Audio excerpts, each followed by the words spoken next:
ঢাকা বিশ্ববিদ্যালয়ের শিবিরের সভাপতি এই কয়েকদিন আগ পর্যন্ত কেউ জানতোই না সে ফেরাউনের কোলে মোসা যেমন লালন পালন হয়েছে, আমার মনে হয় ওইভাবে উনি কাজ করিস।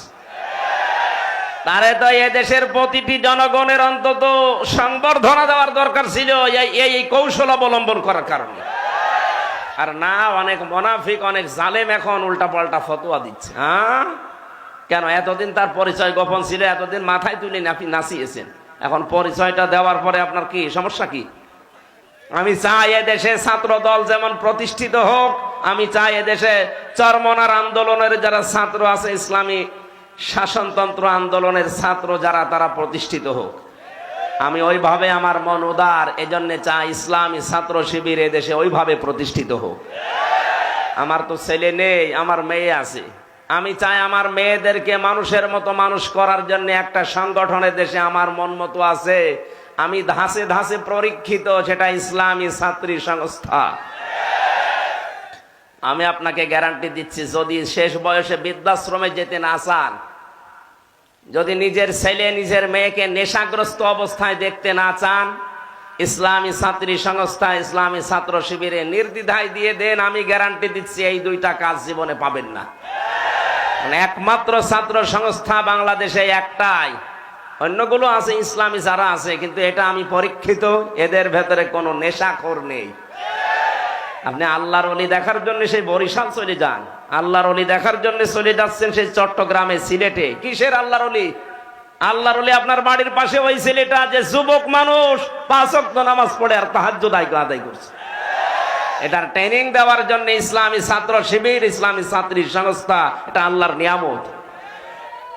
আমি আবার বলছি, ছেলে আল্লাহ আমাকে দেয়নি, দুইটাই মেয়ে, এই দুইটাকে এরকম জায়গায় ভর্তি করে দেব।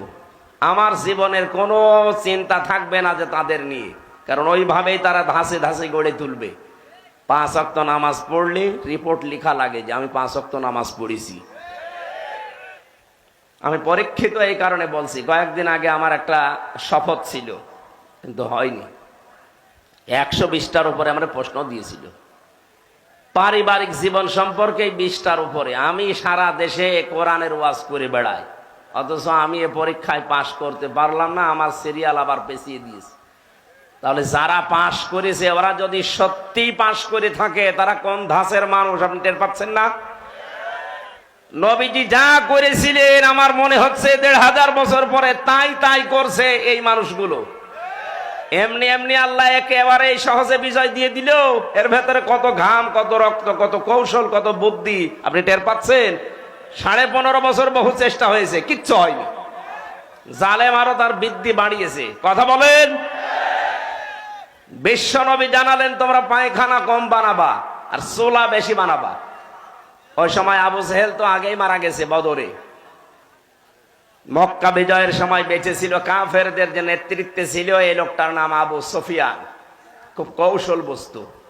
রাতের বেলা গোয়েন্দাদেরকে 4 জনকে পাঠিয়েছে, যা তো দেখ মোহাম্মদ এসেছে নাকি মক্কা বিজয় করার জন্যে, লোকজন কেমন আছে এটা একটু দেখে আয়। ওরা রাতের বেলা একটু হাফসা হাফসা দেখে, পাহাড়ের পাদদেশ থেকে তাকিয়ে দেখছে মানুষ আর কয়জন তো জানে না তাঁবুর ভেতরে, শুধু চুলা গুনতেছে। রান্নাঘর 1, 2, 3, 4, মানে এক একজন মানুষ বানিয়েছে 8টা 10টা করে। 10,000 মানুষ যদি 5টা করেও বানায়, বলেন কত? এই 50,000 গুনতে গুনতে ওদের রাত হয়ে গেছে, রাত 12টা 1টা। একটা কাজ হলো, 5 চুলা যদি এত হয় তো মানুষ কত আছে ও গুনে শেষ করা যাবে না। চল নেতারে বলি। নেতারা এসে বলছে যে কি মানুষের পরিমাণ আমরা জানি না, তাঁবুর ভেতরে কত কি আছে, খালি চুলা গুনিছি। রান্নাঘর গণনা করতে করতে রাত প্রায় অর্ধেক হয়ে গেছে, আমরা চলে আসলাম। মানুষের হিসাব আমরা জানি না। ধমক দিয়ে বলছে, পাঠালাম তোদের মানুষ গণনা করতে, তোরা চুলা গুনলি, তোদের দিয়ে হবে না। আরো নতুন 4 জনকে ভোরবেলার দিকে পাঠিয়েছে, যা এবার দেখ। নবী যে জানিয়েছিলেন পায়খানা কম বানাবা, আর এ রাতে যেহেতু এ কাজে সবার যাওয়া লাগে, প্রাকৃতিক প্রয়োজন, এক একটা পায়খানার সামনে দাঁড়িয়ে আছে 200, 500, 700 করে। ওরা গণনা করছে লাইন, 4-5 লাইন গণনার পরে চিন্তা করছে এ তো কয়েক হাজার হয়ে গেল, আর তাঁবুর ভেতরে যে কত আছে ও আল্লাহ জানে, দরকার নেই। যে বলছে কত মানুষ আছে গণনা করতে পারেনি, কিন্তু পায়খানার সামনে যে লাইন, 4-5 লাইন গণার পরে আমাদের আর সহ্য হয়নি, চলে এসেছি। গণনা করতে পাঠালাম কি, আর তোরা গণলি কি? তোদের দিয়ে হবে না, আমি নিজে একা যাব। সকালবেলা গেছি, রোদ পড়ছে যখন, চিকচিক করে তরবারির উপরে 10,000 মানুষ দাঁড়িয়ে আছে সকালবেলা। হযরতে আব্বাস রাদিয়াল্লাহু তাআলা আনহু